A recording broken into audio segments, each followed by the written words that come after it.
बारे में मैं जानकारी ज़रूर दे दूं कि मेरे वार्ड में 2-3 जगह ऐसी रिपोर्टें ज़रूर आई थी, लेकिन जब बाद में उनको चेक कराया गया तो रिपोर्ट उनकी नेगेटिव आई थी। जैसे गौतम भाटिया हमारे नगर निगम के वो भी हैं, फूड वो काम देखते हैं, उनकी भी रिपोर्ट नेगेटिव आई थी। और मेरे वार्ड के अंदर कहीं पर भी कोरोना का कोई भी ऐसा प्रकोप वाली स्थिति कहीं पर भी नहीं है। और जहाँ तक पूरे वार्ड का सवाल है तो पूरे वार्ड के अंदर सैनिटाइज़र का काम मेरे वहाँ चल रहा है, साफ़ सफाई का भी काम चल रहा है और कहीं पर भी कोई दिक्कत नहीं है। आपका वार्ड क्रमांक बताएं? मेरा वार्ड क्रमांक 80 है और 80 के अंदर जो स्लम एरिया आता है, जो गरीब तबके के लोग जहाँ पर रहते हैं, वहाँ हमने राशन वितरण का काम भी किया है और राशन वितरण साथ में उनको 2-2 बार उनको राशन वितरण किया है कि वो घरों से ना निकले और लॉकडाउन का पालन करें। अच्छा, अभी तक कितने जो किट्स का वितरण हो चुका है अपने वार्ड में? मेरे वार्ड में कम से कम 3000 किट मतलब जो पैकेट्स हैं उनका वितरण मैंने किया है। और जो हमारे वहाँ अच्छी कॉलोनियाँ हैंगी, लेकिन उसमें भी कुछ ऐसे लोग रहते हैंगे कि जिनको आवश्यकता लगती है कि उनको राशन सामग्री की आवश्यकता लगती है, उनको भी राशन मैंने वितरण कराया है। कई परिस्थितियाँ जैसे आपके सामने आई होगी, कई लोगों ने कहा होगा कि 30 दिन हो गए, 40 दिन हो गए, राशन नहीं पहुँच रहा है, तो भी आपने परिस्थितियों का सामना करते उनको सहयोग दिया है? हाँ, मेरे वार्ड में वैसे जनरली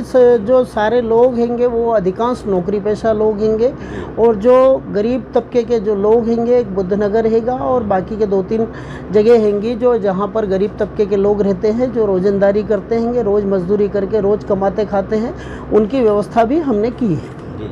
अच्छा, अभी और कोई क्षेत्र बाकी रह गए हैं जिनमें सहयोग करना बाकी रह गया? ना, मेरे वार्ड में सारी दूर मैंने लगभग किया है, और मेरे 2 कार्यकर्ता योगेश तोरिया जी और मेरे गौतम शर्मा जी, जो मेरे दोनों सहयोगी हैं, पूरा सुबह से लेकर शाम तक इस काम में लगे रहते हैंगे। और जितने भी उनके पास नाम आते हैंगे या मेरे पास नाम आते हैंगे, हम उनको सबको आपूर्ति बराबर कर रहे हैं। जनता के लिए कोई संदेश देना चाहेंगे कि? नहीं, जनता के लिए एक ही संदेश है मेरा कि ये कोरोना एक महामारी के रूप में जो हमारे सामने आई है और जो चीन द्वारा फैलाई गई है, इसका हम मुकाबला डटकर करें।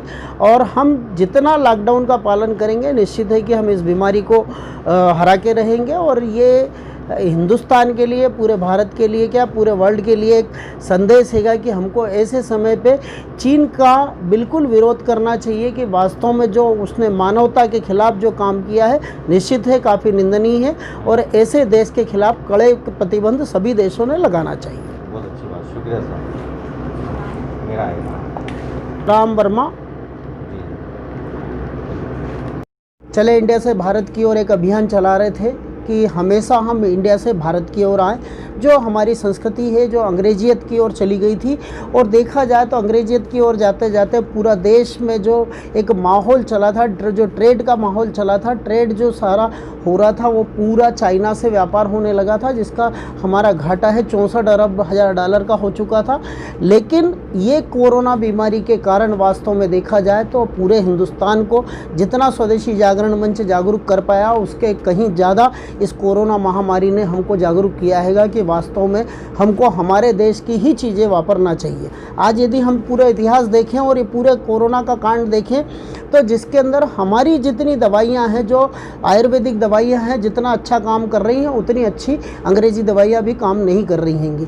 इसी प्रकार यदि हम देखें कि जितनी भी आज प्रधानमंत्री ने भी जो आह्वान किया है लोगों से कि हम ज़्यादा से ज़्यादा संबल बने, हमारी चीज़ें वापरें, और हमारे देश को अगर हम आर्थिक रूप से संबल बनाना चाहते हैं तो निश्चित है कि हमको स्वदेशी की ओर लौटना होगा।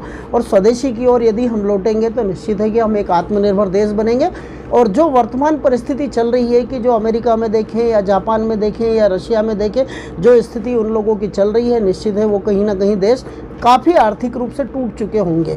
आज भारत के सामने एक वो स्थिति खड़ी हैगी कि यदि वास्तव में जो प्रधानमंत्री जी ने जो घोषणा की है, उन पे यदि अमल लाते हुए हमने हमारे रोजगार धंधे और जितनी फैक्ट्रियाँ यदि आज हम लगाना चालू करेंगे, तो निश्चित है कि आने वाले 3-4 सालों के अंदर हम उस स्थिति में आ जाएंगे कि चाइना को भी हम पीछे छोड़ेंगे और बाकी के अन्य देशों को भी हम पीछे छोड़ेंगे।